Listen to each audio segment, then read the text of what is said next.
Hey, look. Could you help me?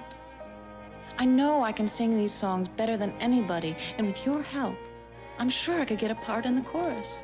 Sure, I'd love to help you. You're not just doing this to be nice, are you? I would never let my personal desires influence my aesthetic judgment.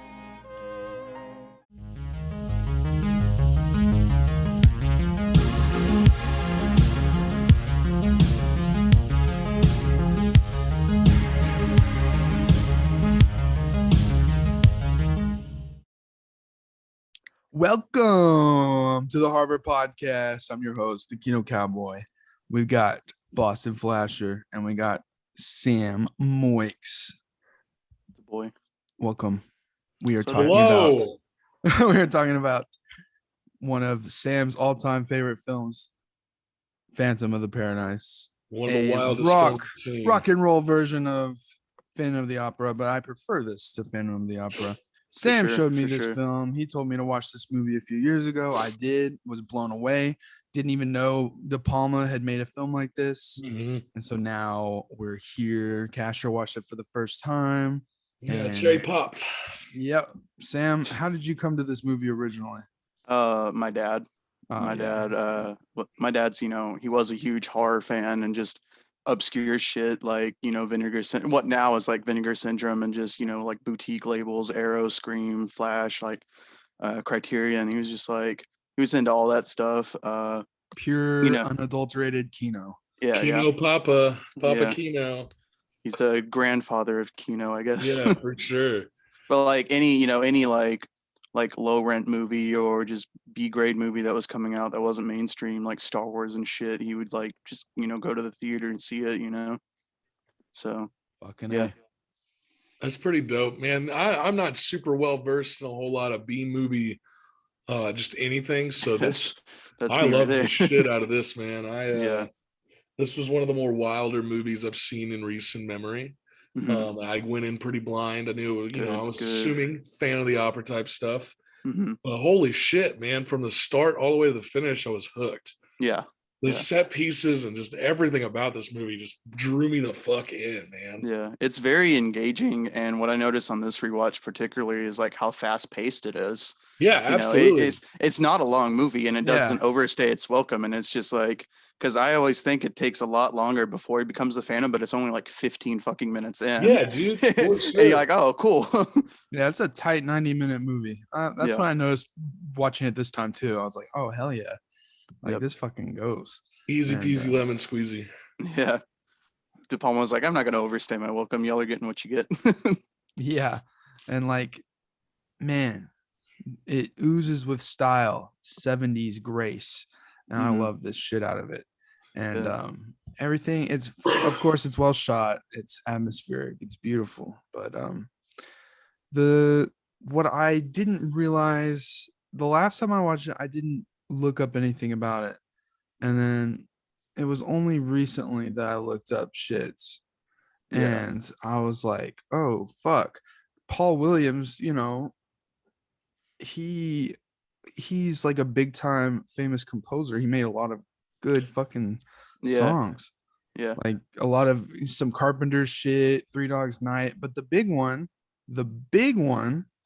is Rainbow Connection from the Muppets. Yeah. Yeah. Yeah, he did like all of the Muppets musics, and then fucking like A, dude. He did. This was like one of the first times I sat down after this movie and watched like all the featurettes. Yeah. And he did. I can't even remember now. I'm drawing the blank on the one thing that he did. But he's like, I'm only gonna be remembered for the one song on it. But he's like, I scored like 25 other songs for this movie, this show. And he's like, but people are gonna remember this, and that's what's gonna stick. But just looking him up here, it looks like he did stuff for Batman the Animated Series also. Wow. Shit's iconic.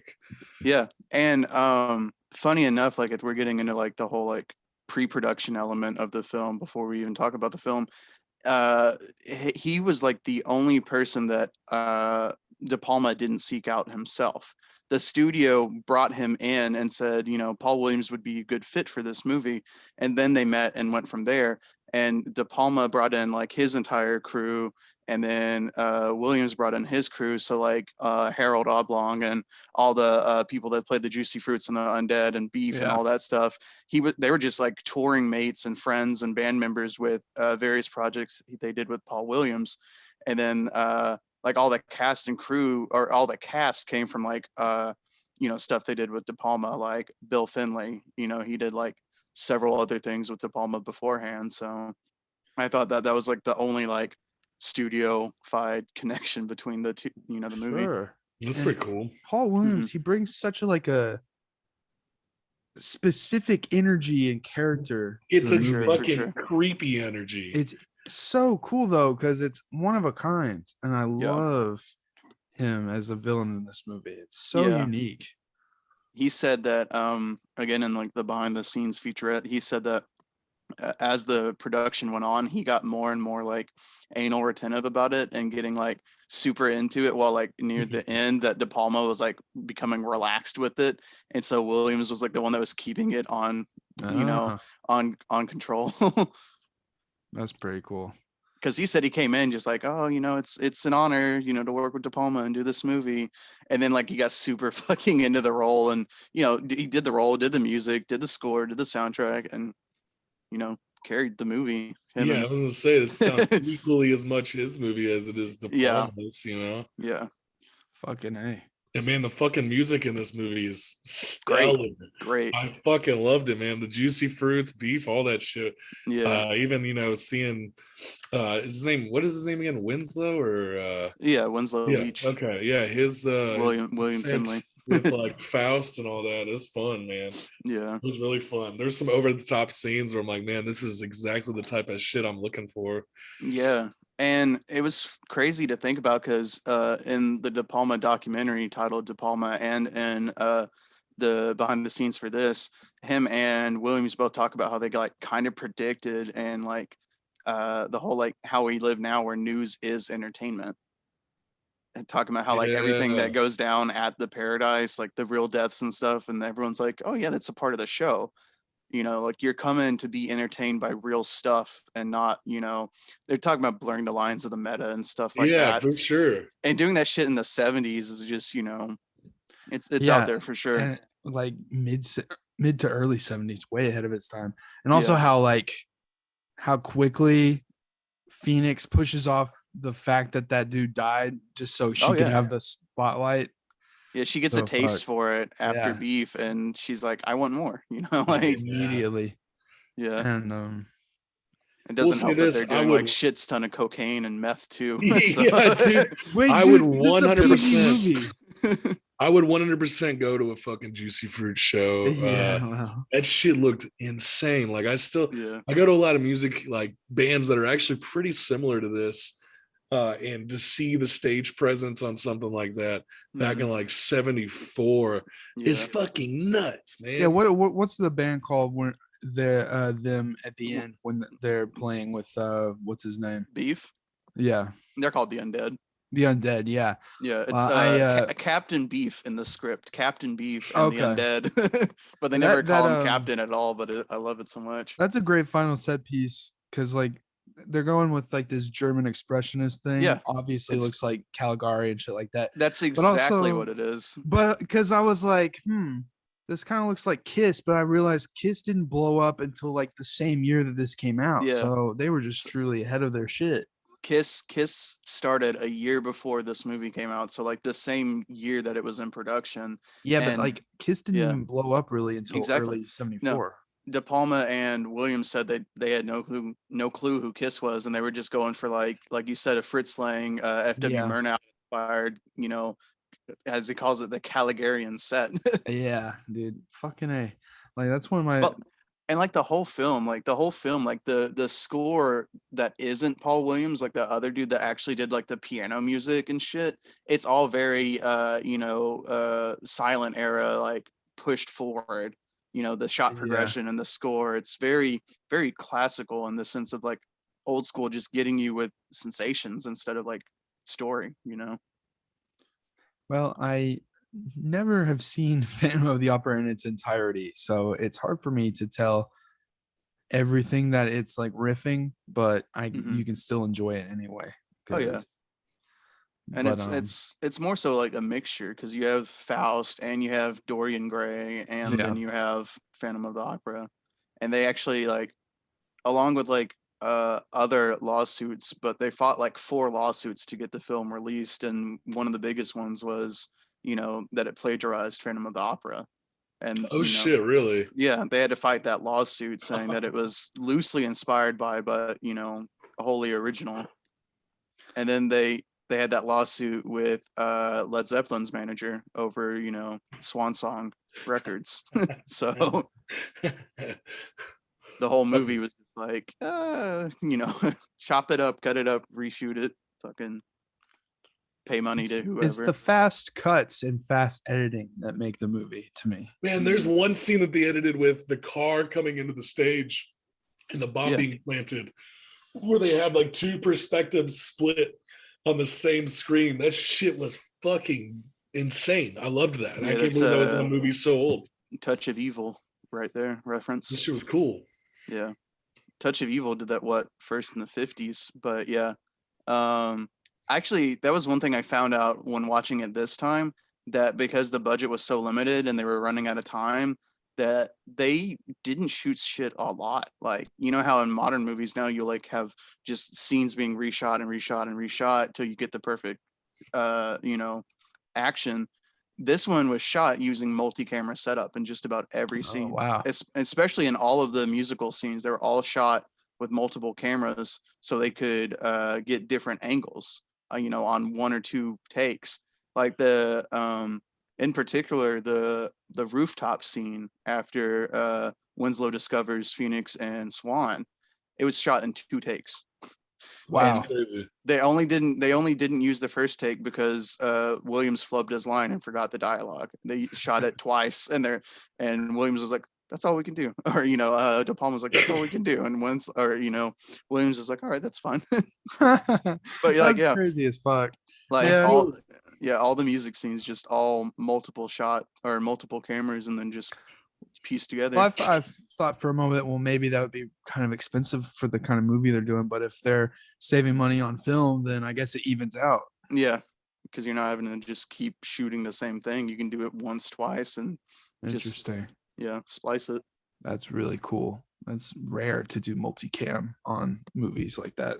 Yeah, it reminds me of Snyder's 300 shot, you know, shooting at multiple widths just to, you know, pinch in and punch in for, you know, different shots. It's all shot on like a master wide, and then or how Tommy Wiseau inexplicably shot on both film and fucking digital at the same time. The cameras are just like slightly offset from each other. Why not both? Yeah. What I like most about this movie is that, you know, it's a purposely crazy, zany movie, but there's still a sense of somewhat realism to it until finally the reveal of like, oh, there is an actual legit supernatural element to it. And it just fucking pulls the rug from you. You don't expect a movie like this to pull the rug from you because it's already so crazy, but it does. No, as soon as he stabbed Swan, I was like, holy shit, we're dealing like, shit. Not only has the rug been pulled from you, like in the first like 15 minutes, it gets like you being beat to death with the rug, like by the end of the movie. Because when he's watching the footage of Swan talking to himself as the devil, dude, it's next level shit. I love that fucking scene, dude. That scene was super cool. I love it. When shit goes like that. I think it's funny because every time I watch it, I'm like, but who's editing it for Winslow to see? Because then it starts like doing like the whole movie, and then starts showing him live, and then he's looking at himself watching the sniper. He's looking at himself, and then he just like Yeah, dude. That high concept shit like that is what I live for in movies. Yeah. It's definitely, it's just so smart. Like 70s is when they really started to say, fuck it, let's throw shit at the wall. And because you know, it just reminds me kind of with what's his name, Jodorowsky, some of his shit where it gets meta, not in an annoying way, but like in a holy shit. Like, here's the magic trick and here's it revealed, but revealing the magic trick makes it even more strange. That kind of thing. It's kind of like fucking like Gasparno or somebody without like without jacking themselves off about it. Yeah, right, exactly. You know, it's like, I'm a high class artist, but you know, look at me. I don't know. All the set pieces in this movie were pretty fucking insane too. I like the use of the white rooms, like that room where he goes, where all the contracts are. I really dug the way that looked, man. I was like, this is the type of shit I'm looking for in these types of movies, is crazy ass set pieces and even more insane costume design on top of it. Yeah, there's some like 70s, like almost like dreamscape kind of shit. Yeah. Especially when it's just like a black empty background with one thing in the middle. Yeah. You can really thank Jack Fisk for that. That was Sissy Spacek's husband, and she worked on the film too as a production designer with him, and that's where De Palma found her for Carrie that came out afterwards. Oh, nice. So yeah. We'll say this: I want Swan's bedroom more than anything in the fucking world, man. That is the sexiest bedroom ever. Like with all the mirrors and like the rotating bed. Yeah, man, that shit was cool. I was super into that. The moment when Winslow's in there, he's like, "Get this fag out of here." Yeah, it fucking hits so hard. Yeah. Yeah, I love that scene, and then like he's in the dumpster and he's like, "What's this? Smack jacket." Yeah, this is a PG movie, dude. What the fuck? That was a different time. When you could do anything in PG. Back when you can have orgies in a PG movie, man. Yeah. What I thought was also excellent is that the whole movie is like, again, it's like pieced together in the edit, and it's pieced together like in different locations too. Like they shot all the exterior shots of the Paradise in New York City, and the interior of the Paradise is the Majestic Theater in Dallas, Texas. Oh, so shit. Like, yeah, it's the Majestic. So all the interior shots are in parts of the Majestic. All the exterior, like that staircase, is in Brooklyn. The front of it's, you know, New York City. The rooftops, you know, like 52nd Street. But you can't tell, and especially in that long shot where he puts, you know, he's getting to put the mask on for the first time. It's all blended together in like a seamless, like one shot, but it's all different locations, and he wipes it all on like when he focuses on things like you know, like bathroom signs and just billboards and shit. It's it looks just wiped over. Yeah, I always, you know, it's all like 6 different locations, but yeah, that's fucking awesome. And another thing about that is the mask. The mask, I didn't know this until I rewatched it. It's all like handcrafted and personalized to Bill Finley's head. Like they took a cast of him and shaped the mask to his head. And, oh shit! Okay. Yeah, and the same with his teeth. Disgusting. They took a mold of his mouth, and then the production design or the makeup effects guy knew a dentist that did chrome work, and that's where they got the chrome teeth from. But another thing, costume's iconic. Yeah, dude, the guy that gets credited for all the makeup effects didn't touch the film at all. He was actually the award-winning effects artist from the previous Planet of the Apes movies. At the time, there were only 2 awards given to makeup, and I forget the movie before that, but then it was you know, Planet of the Apes, you know, 20th Century Fox, and they're like, "We're gonna make you do this movie for De Palma," and he hated the script. He hated the idea. Wow.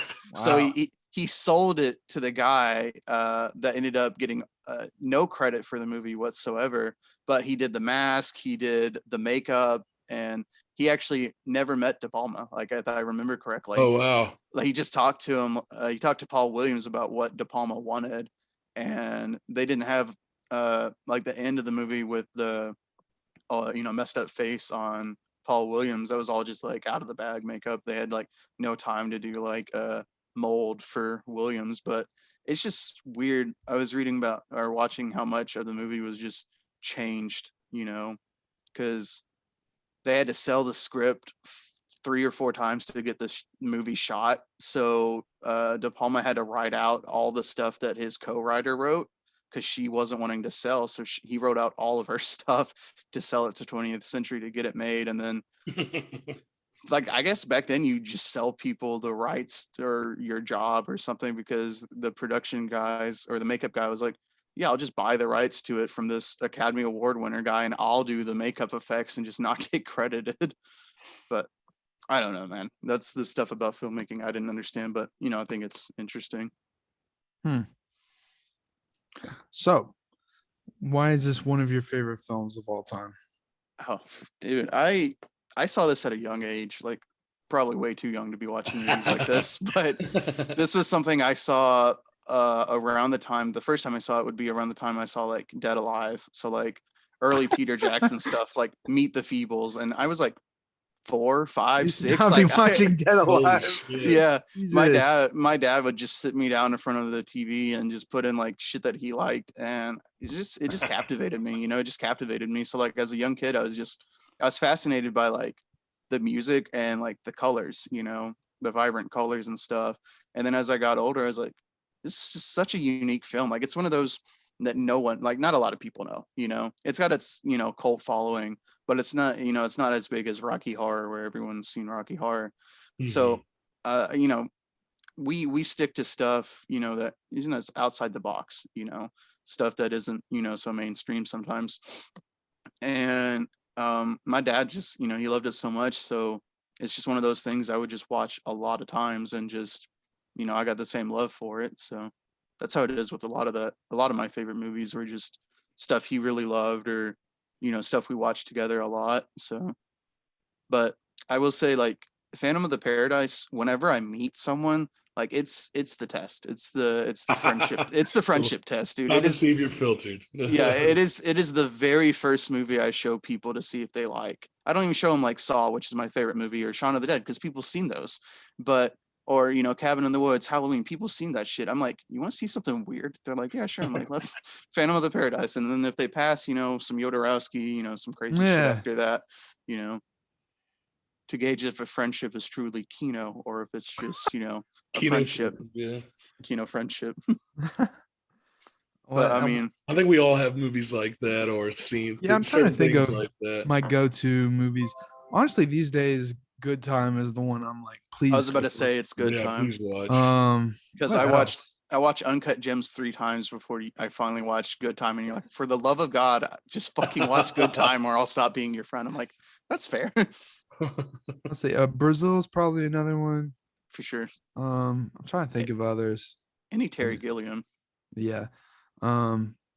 Obviously 2001. Surprising amount of friends that never had seen 2001 until I showed them last summer.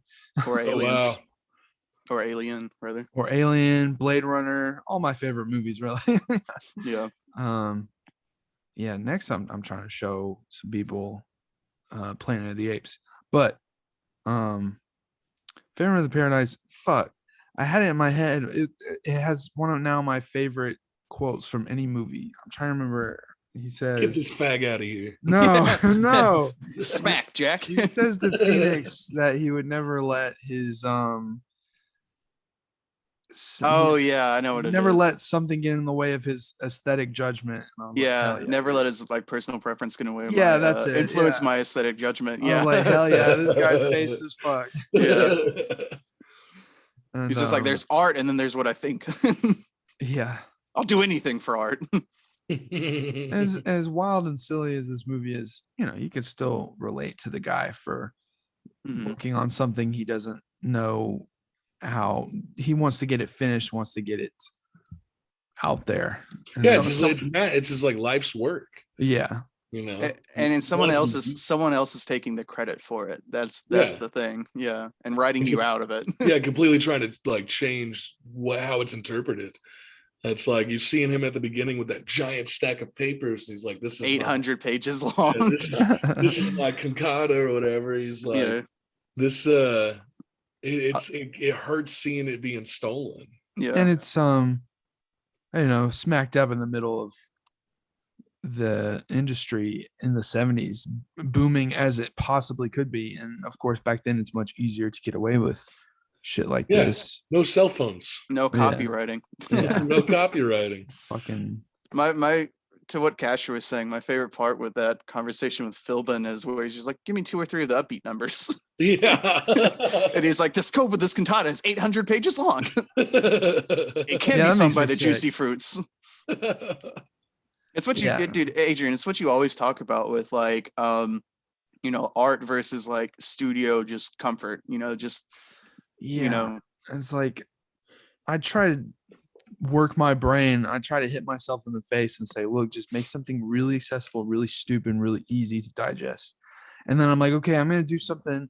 And then my brain is too assholey and won't let me do it. And I just, looks like directors still deal with such studio feedback. Oh yeah. It's just like, still, if I can make like if I could let myself sell out and make like Spider-Man versus Elsa videos, maybe I'd fucking make it's like $100,000 on YouTube. But you know, selling out is just a means to an end a lot of the time. Yeah.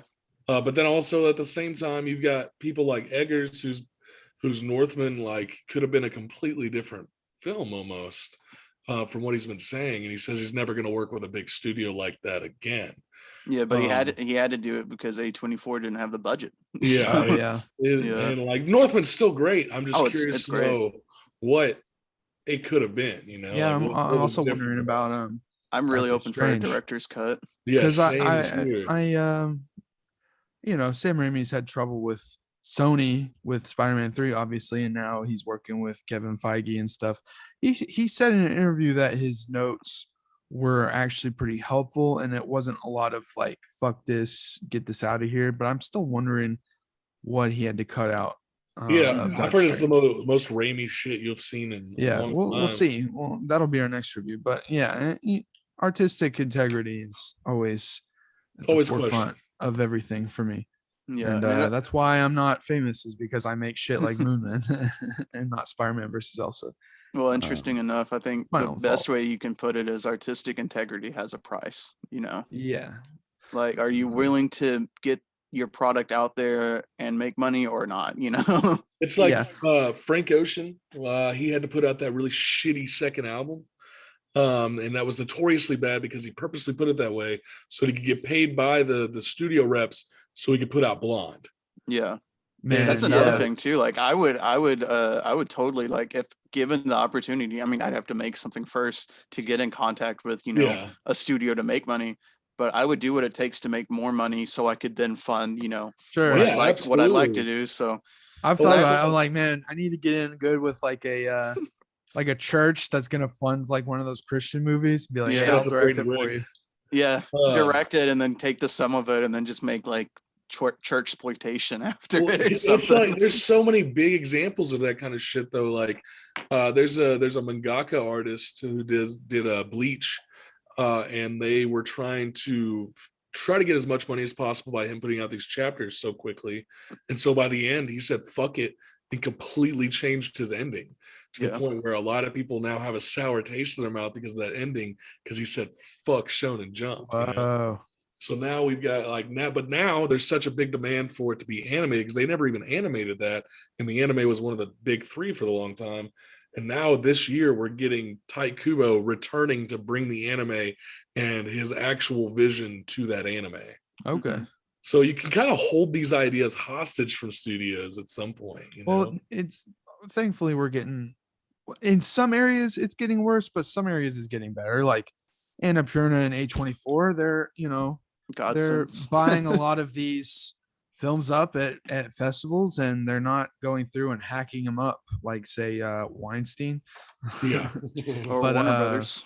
I don't know. It's getting better in some markets, but still, we have like the Northman and some of the more journeyman Marvel directors got their shit fucking hacked up. That's for sure.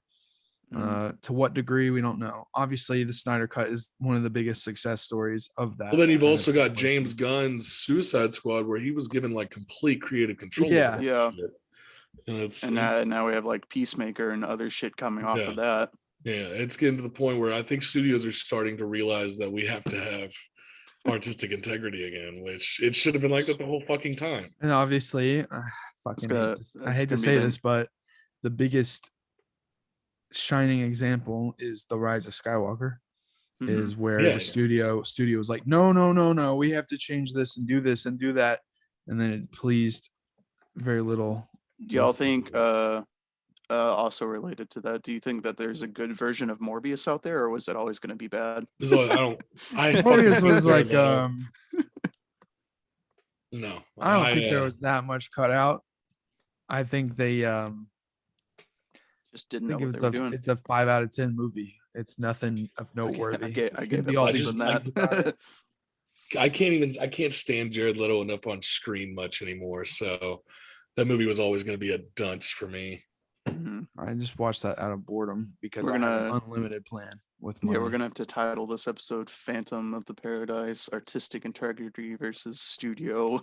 I thought you meant we were gonna have to call it "Phantom of the Morbius." No, let's do that. We talk about Phantom for 26 minutes, and we talk about Morbius for 2. But no, what's up? I was gonna say, just getting back to Phantom, even though it was like a critical failure, its legacy is gonna live forever.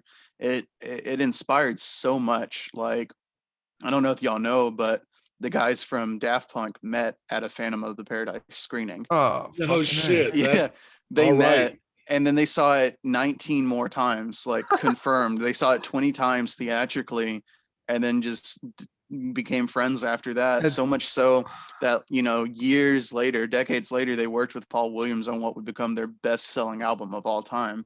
Yo, no, I was just reading that right now. That's fucking sick. It's clear as day how it influenced them too. That's incredible. Yeah, absolutely. And also, there's a festival called Phantom Palooza in Winnipeg.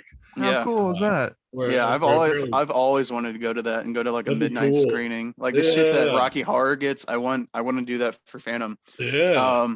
And on top of that, like it reinvigorated De Palma's career. Obviously, launched Sissy Spacek's career years later with Carrie, and then Paul Williams met Guillermo del Toro as appreciation for this movie. That led him to working on Pan's Labyrinth with Del Toro. So that's sick. It just I was gonna say, you go ahead. I was just reading my notes that I had for it. Did y'all know there was an unshot final scene that had it was like the original ending. It had Winslow still alive, but everyone was going to Beef's funeral, and they were like in little caravans, like going out into like this snowy like desert type thing.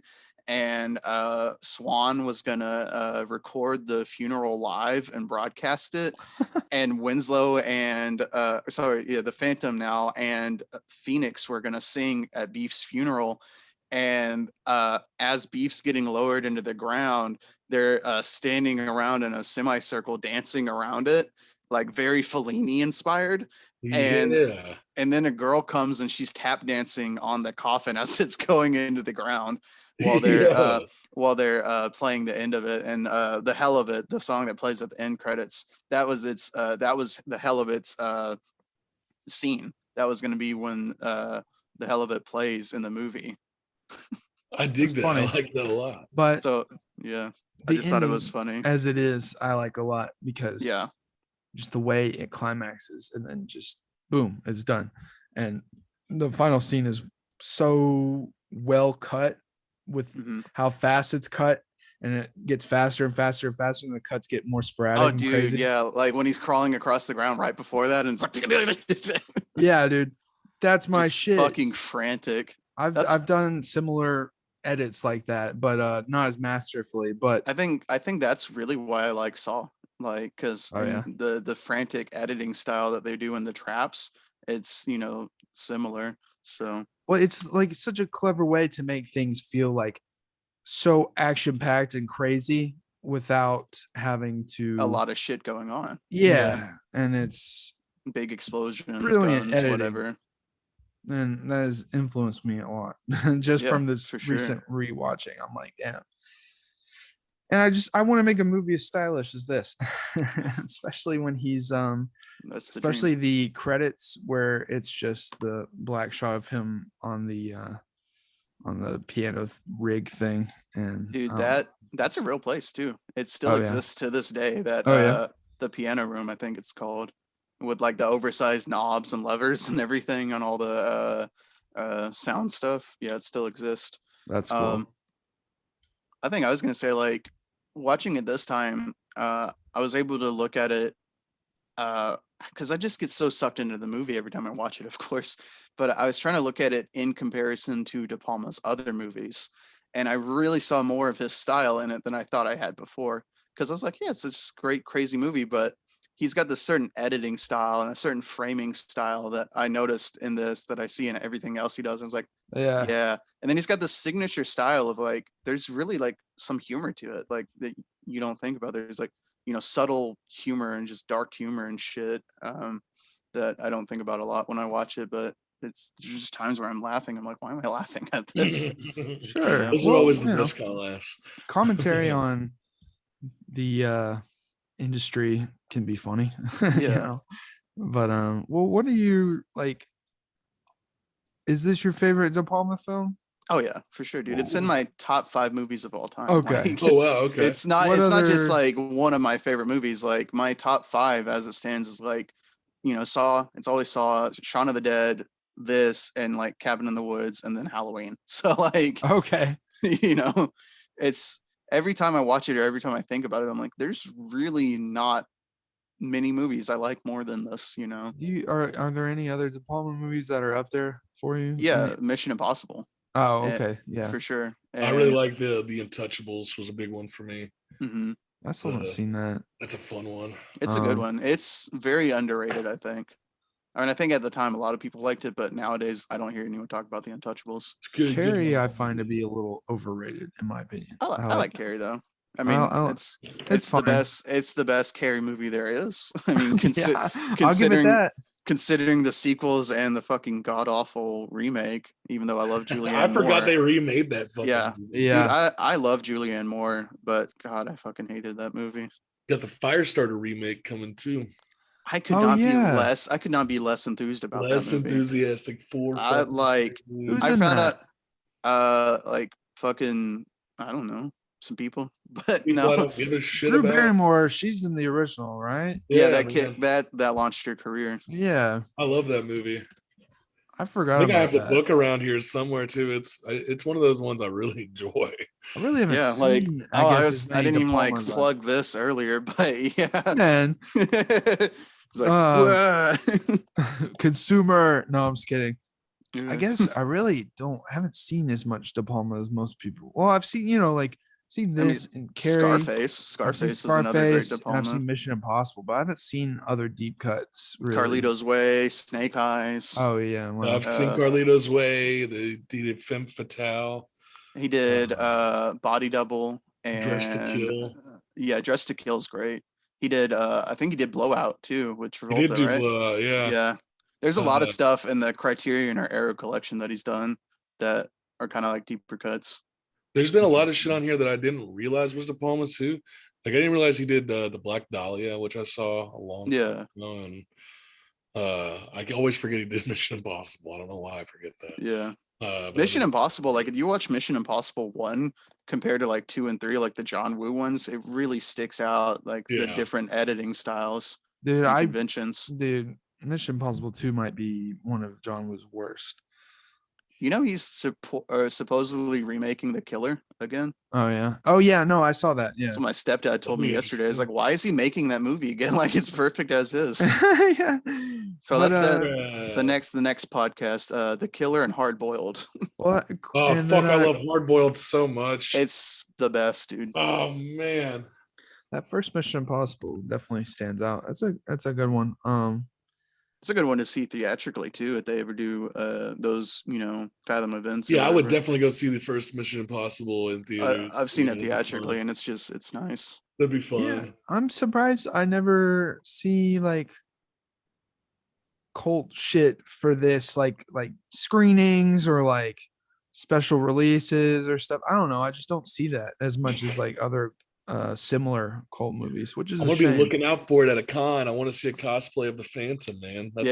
cool costume. I've seen that, but I put also in my notes, just like you said earlier, the costuming, and just said the drip god Paul Williams. But yeah, like especially when he walks into his bedroom for the first time and he's just got that fucking drip on. I'm like, yeah, he's such a weirdly unconventionally like sexy looking dude. Yeah, he's unconventionally attractive as fuck. Yeah, he's got that fucking man.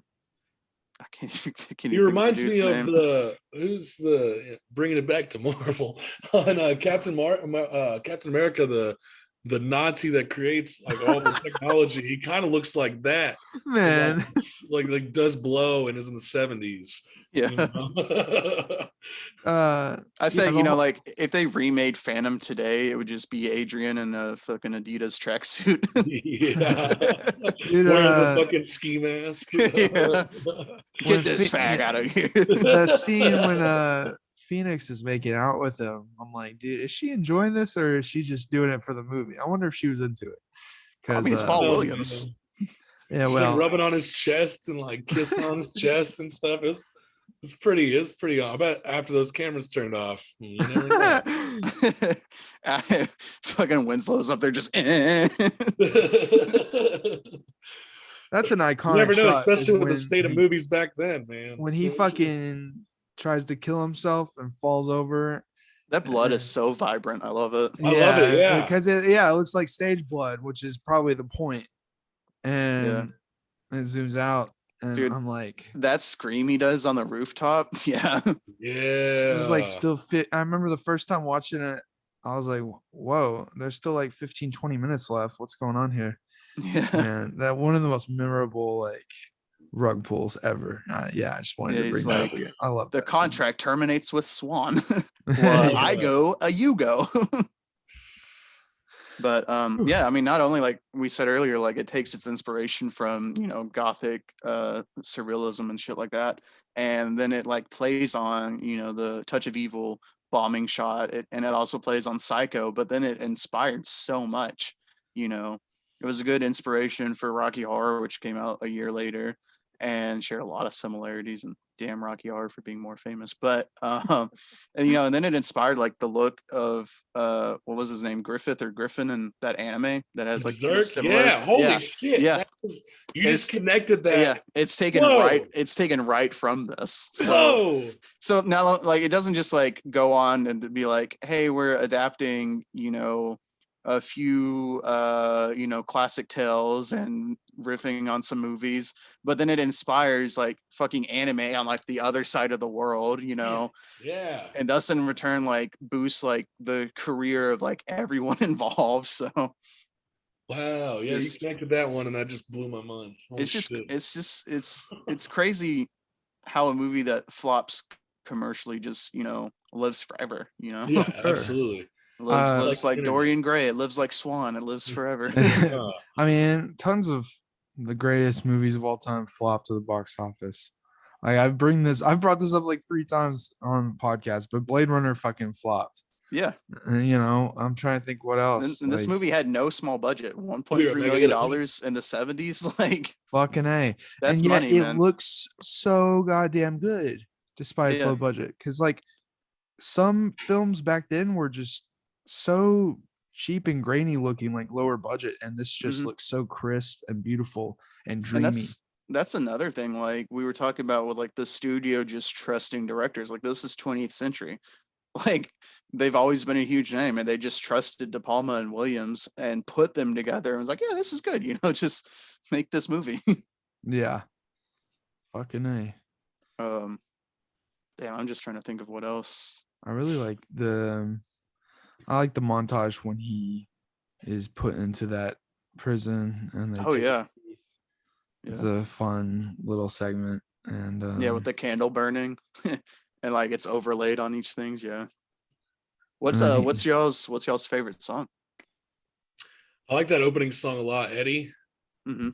Yeah, that one that immediately drew me in. I was looking at the lyrics. I had the subtitles on when I watched it. Oh yeah, always. And I was like, man, I really like the lyrics of this. Yeah. And then I'm like, oh, also Eddie from Rocky Horror. I was like, they're obviously inspired a little bit from that.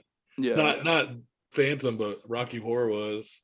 Yeah, the Great undead movie. at the ends or whatever they're called. Yeah, the undead. It's just so fun. The hell, or what do they call it? Life at last. Cause Yeah. that's another thing about this movie is that it doesn't it takes the time to stop and do musical numbers, not in like a traditional like Grease kind of musical way, but just like, hey, watch this performance. And Yes. and it works so well. It's not boring. It's not just like, okay, get on with it. It's almost like I'm there and this is like the coolest concert I've ever been to. It's inlaid supernaturally. Yeah. Mm-hmm. Well, it's all done like in the world. It's not, right. Just exactly. it's not for us. It's for the actual world, because it's, a concert that everyone's attending.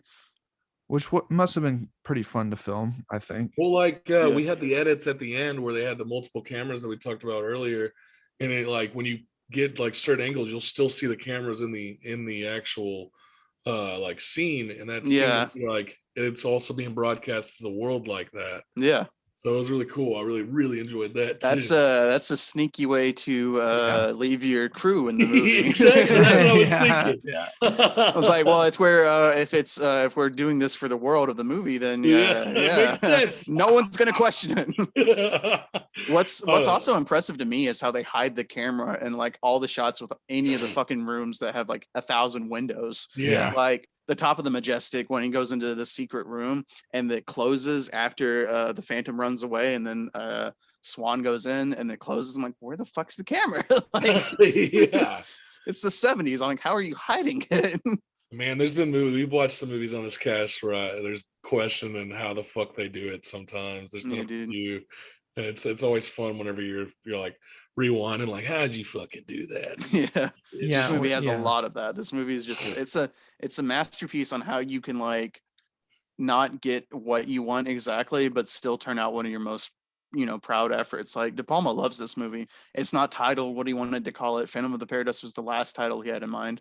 He wanted to call it Phantom of the Fillmore, but they couldn't get the rights to it. Then he called it Phantom, but then he got sued for Phantom of the Opera. So he calls it Phantom of the Paradise. The ending isn't the ending he wanted. He wanted the whole Fellini ending, but they ran out of time and it wasn't snowing anywhere that they could shoot. And so he's just like, fuck it. I like the ending as it is. I'm glad he just goes and gets like the next best option and turns out this, and it just fucking works on like an acting level. Everyone's acting, to the best of their ability. It's, Jessica Harper's great. She's one of my favorite actresses, and this and Suspiria are just phenomenal. Yeah. But so like everyone's acting top notch, the music's top notch, the practical effects, the setting, the costume design, the production design, it just like, it's just, for me, it's not like a studio effort. It's friends of friends and colleagues just fucking banging something classic, just for sure, memorable. I'll be excited to show this to people who are uninitiated in this now. And Finley does a good job as a very likable lead before and after the transformation. But like, what is he in anything else really? He plays like the villain in a lot of other De Palma movies. Okay. I've got to like look it up, but William Finley, I got him pulled up right here. Rest in peace. He died. Yeah, 2012. Okay. Well, he was in the Black Dahlia, so. Shit! Okay. Night Terrors, Double Negative, Silent Rage, The Funhouse. He was in Dressed to Kill, Simon, Wise Blood, The Fury, Eaten Alive, which is a Tobe Hooper film, which is really good. I know, but like, I feel like this movie should have launched him into bigger roles. Yeah. He may not have wanted bigger roles, Oh yeah, I know, but it's the same thing with. He was in Sisters as well earlier. Well, he also had a 13-year jump from like Night Terrors, which was in '93, to Black Dahlia. Yeah. So like, I don't know, maybe he just wasn't into it, or like he just dropped off. I don't know, because I agree with you. It's like I swear he's someone you could see painting in other roles. Yeah. It is certainly a shame that he's gone. So, Paul Williams is still fucking kicking it though. Yeah, gratefully. This was almost fucking 50 years old, and the man is still up and kicking. Yep. So is Jessica Harper. So yeah, which is crazy to me. Like, there's who else is a Garrett Graham? Raymond Lewis Kennedy is the guy who sang for Beef. Yeah. Philbin. That's the only guy that doesn't do his own singing is Garrett Graham. But in the shower scene, he's singing. Interesting. He just wasn't comfortable enough with singing the other songs as Beef, even though De Palma and Williams were like, "You're good, you're great." He's like, "I don't want to do it." So what'd you say, Ray Kennedy, right? Yeah, he does. He does the rest of Beef. And the fun part about that, he had a really bad cold. I don't know if he had like bronchitis or something, pneumonia, but it was really sick and could barely talk. But then he sings his lungs out for Life at Last and all their Beef songs. Oh wow. So, dude was like, I'm gonna put it in, man. I'm gonna go for it. Yeah, this is pretty cool though. I enjoyed this movie a lot. Mm-hmm. It was a surprise one for me because I'd never really heard of this. I've seen a decent amount of De Palma films, and this was just one that slipped out of my radar, I guess. Yeah. I guess I haven't really deep dived into De Palma, but I'm thinking I might need to soon. Yeah, like I said, go to the Arrow streaming or Criterion and watch, Sisters, Body Double, Blowout, shit like that. Word. Yeah, I definitely will. Huh. Okay, well. I was looking at the Shout Factory is the one who started that dropped this in 2014.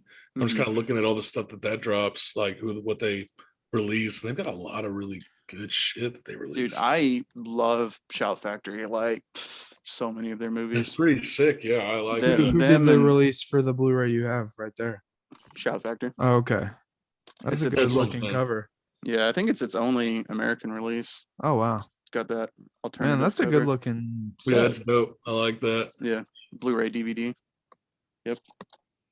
Yeah, I'm waiting for that 4K that Shout keeps doing. Yeah. That'd be cool. I'm trying to see what they have coming out soon.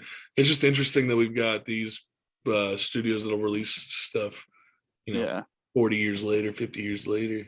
Yeah, the boutique labels that I really like are Shout, Arrow, Vinegar Syndrome, Criterion, obviously. Mm-hmm. Yeah, I think that's the ones. Shout drops a lot of cool stuff. I just like seeing that. I'm interested to see I don't buy a lot of physical media as much anymore, but if I could turn my laptop's camera. Do you know how long it took for this movie to kind of gain a cult following or no? Me personally, no. Okay. But because it's always a shame that certain movies take so long to get. Like, I think it was pretty quick. Like, you had people like Daft Punk see the movie 20 times theatrically. I just think, it bombed for like the major audience, but quickly picked up steam for everyone else. And it obviously didn't derail anyone's career as everyone involved continued to make stuff. So yeah.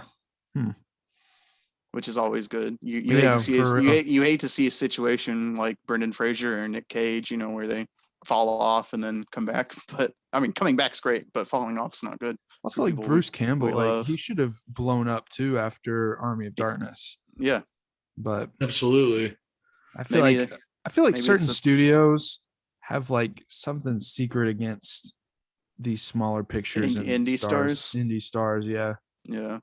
Because they're not pedophiles. Because Bruce Campbell should have been. Well, it's because they're not Scientologists. That's it. I mean, they're not Scientologists, so Yeah. Fuck Scientology. That's the next podcast. Fuck Tom Cruise. And then like the banner photo is just his center tooth really zoomed in that just says "fuck Tom Cruise." Come and get me, Tom Cruise. What's he gonna do? He's like 5.5 feet tall. We could just push him over. Fucking step on him. Yeah, actually, you would. You would step on him. Turns out that he's into that shit, and then what do? Then I jerk him off and become famous. Yeah. Okay. You get on an Oprah Winfrey like episode, and you're jumping up and down. Yeah, you stand up on the fucking chair. I jerked off Tom Cruise. You jerked off Tom Cruise. No, I jerked off Tom Cruise. That's your opening bit right there for the episode. that's the title. I jerked off Tom Cruise episode 54 in the morning line. Jerk like off that. Celebrities cast. Tier list of jerking off celebrities. Tier lists for celebrities I'd love to jerk off.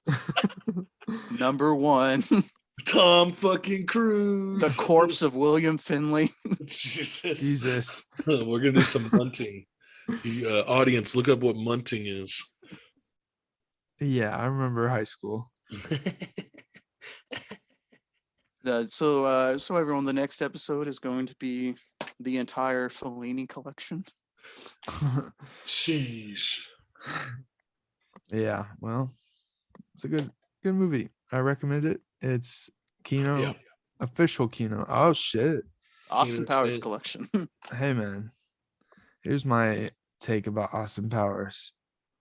I like these movies, but The Spy Who Shagged Me retreads a lot of the first one. People forget that. And that's why I think Goldmember is better than Spy Who Shagged Me. Because Goldmember does shit different. Yeah. I love like watching the same movie twice. Fucking love Goldmember, dude. Goldmember is insane, and I love it because it's such a product of the early 2000s. Mm-hmm. Absolutely. You know. And then all right, let's go into our Goldmember cast. Goldmember right into it. Let's go. Welcome back, guys, to another episode of The Harbor. No, I'm just kidding.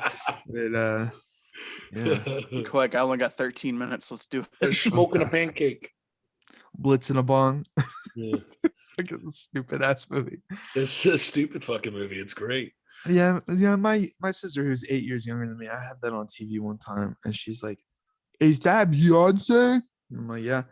And it just didn't click with her that Beyonce was, I guess, that famous that long ago. I'm like, yeah, dude, what's been going on? Fook me? No, fook you, baby. If Phantom of the Paradise was made today, who would you cast in these roles? Mike Myers is all the roles.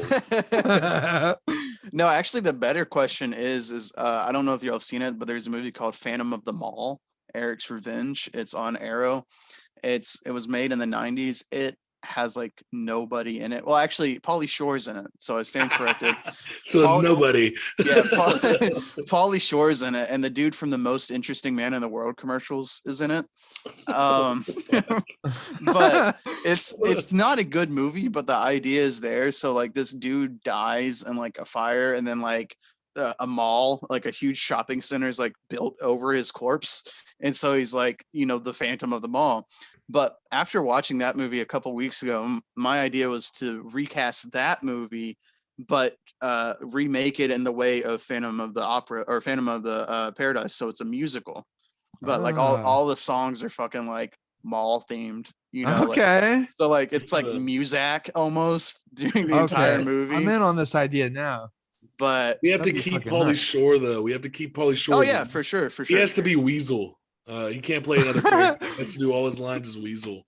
But no, so I've been if you talk to Paul about this, we've been talking about this movie for a couple weeks of like recasting and redoing Phantom of the Mall by way of Phantom of the Paradise. So next podcast, Phantom of the Mall in 2023. And then we can do a sequel. Have you seen Chopping Mall? Yeah, that's the funny thing. It's shot in the same mall. Oh, really? Oh, yeah, shit. They're shot in the same mall. I was gonna say the sequel could be Chopping Mall, but that's interesting. The iconic like red bags are in the movie. It's in the same mall. So. Oh, okay. So yeah, while y'all are doing your little De Palma binges on the Arrow app, a little plug there. Watch. No, we're not fucking unless they're paying us. You can't. Sponsored by Arrow. No, they better be paying my ass, dude. But yeah, watch Phantom of the Mall, and we could talk about how we'd recast it. All right. Well, fun ideas. I guess that wraps up a little bow on Phantom of the Paradise. Unless there's anything else you want to say. Rock opera bow. A little blood tie. Oh yeah. Coagulated blood tie. I just want to repeat, fuck you, Tom Cruise. If you see this podcast, you know where I live. We'll eat you. There you have it. We'll jack you off.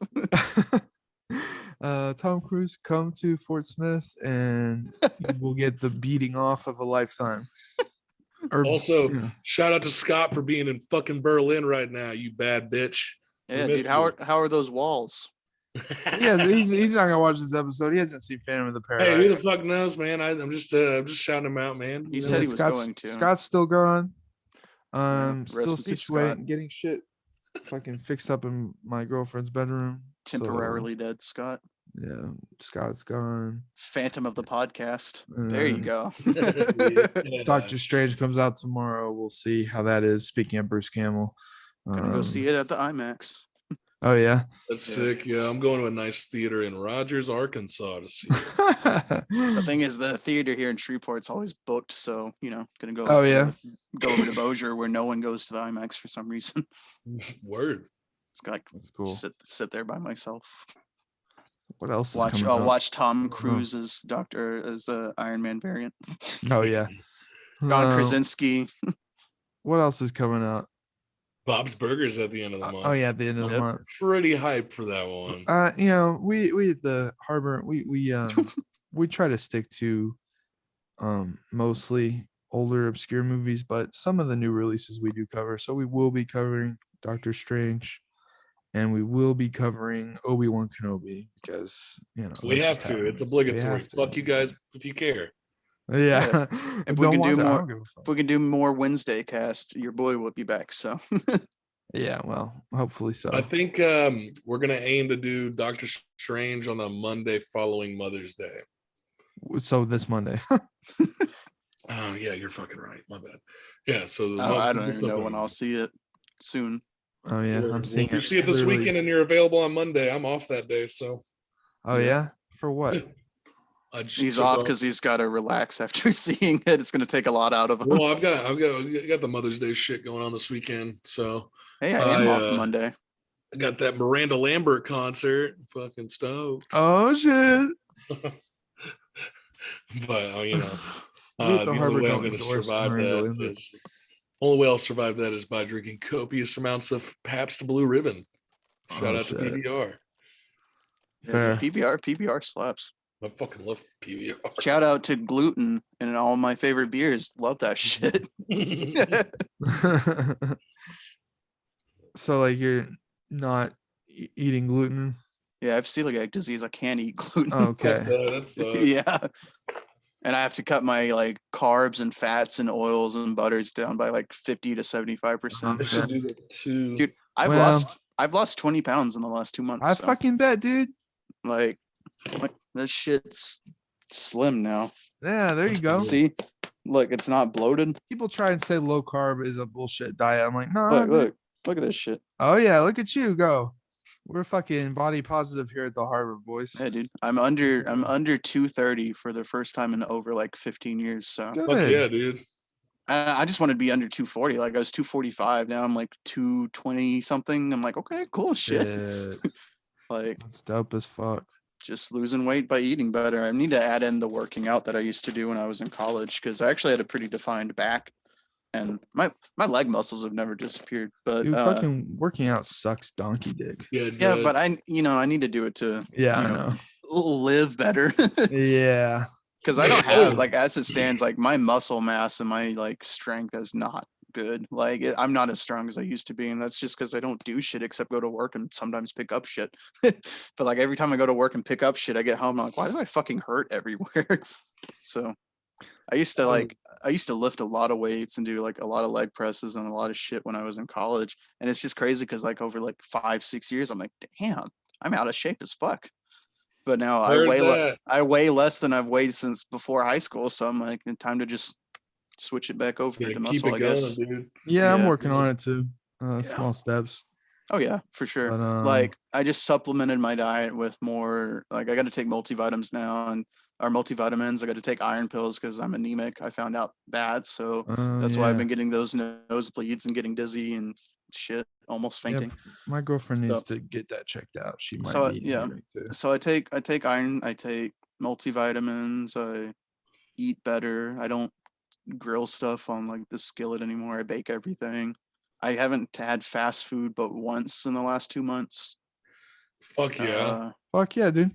I cut out sugar, so yeah, I'm on the whole sugar thing a lot of the time. So yeah, I mean, I drink I get I great drink Of like diet drinks or no? I drink 0 sugar drinks. Okay, yeah. I do too. Yeah, Dude, fucking, they changed the recipe for Coke Zero. Now it tastes even closer to Coke than it it's ever the did. tits. Coke Zero is so good. Coke Zero Yeah. fucking rules. I And was it's shocked really by good. that. Here's the thing, like I've noticed about 0 drinks, is that they taste like, if anything, they taste like you left your drink open for a bit. But it takes me a long time to drink anything anyway, so it never tastes bad. like Paul would always make fun of me because when we're drinking like a beer, he'll have had like finished 4 and I'm like halfway through 1. Like I don't drink shit fast. So Yeah, I drank 2 beers on this podcast. yeah, bet. That's fair. I drank 1 V8. Now, here's the thing That about low natural carb. organic energy. Do you have a Costco near you? We have a Whole Foods Okay, well, and an Audi. That's not the same. Aldi's the shit. All I'm saying is that It is. Costco here has a lot of good low carb keto options, Yeah, but that's practically some of it's shit really like I'm good. doing. I've been buying, but dude, I got these like almond flour low carb Dorito-esque chips, dude. Mhm. No, I eat no, it was the popcorners worst and shit I've had in a long time. It tasted like if you left Doritos out in like a desert for 2 years.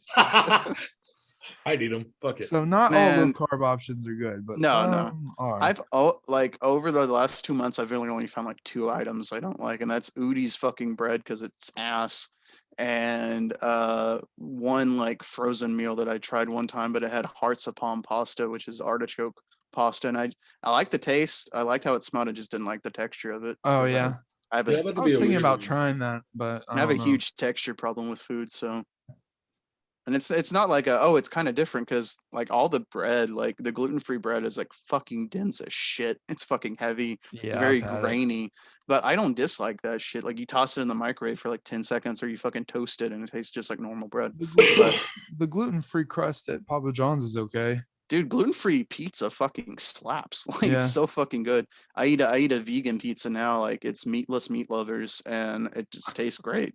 Because Okay, you know, wow. I can't do the fucking cheese either, so I have to find Oh, pizza that's I get gluten-free and the, dairy-free. not even if you take the dairy pill. It just it hurts my stomach, or Doesn't- It's not yeah, worth well, it. fuck it. It's Yeah. not worth it. Yeah, like It's I not can. worth it. Fuck it. Yeah, You'll be all right. and that's what people ask me. They're like, "So how's your diet going?" I'm like, "It's a lifestyle change. I can't really afford to change it." So they're like, "How's your diet going?" I'm like, "Well, I'm still not shitting my guts out and not feeling awful, so Yeah, so much fucking better. much better. Like I only shit like maybe once a day now, sometimes if that. So, Word. but yeah, it's great. Great. Feeling better. I just need to actually do more with my life. But yeah, you know, get a better job. Match how I feel physically with how I feel mentally, and then we'll be. Yeah. Well, anyway. Thankfully, you can be on a podcast with stars such as me and Casher. Oh yeah, yeah. You know, that's a step forward, I guess. Yeah. No, this was good. It was very different time. than what I would normally be doing. If I was not doing this podcast, I'd just be watching Austin Powers 2. So. All right. Well. All right. Thanks for listening, guys. Tune in next week for or don't. or Multiverse of Madness if you're into that thing. Since we just did that MCU cast, this is kind of like the follow up to that. But yeah. I hope you guys enjoyed. Thanks for listening to the cast called The Harbor. Fuck Tom Cruise. Fuck Tom Cruise. Yeah. Unless you're jerking him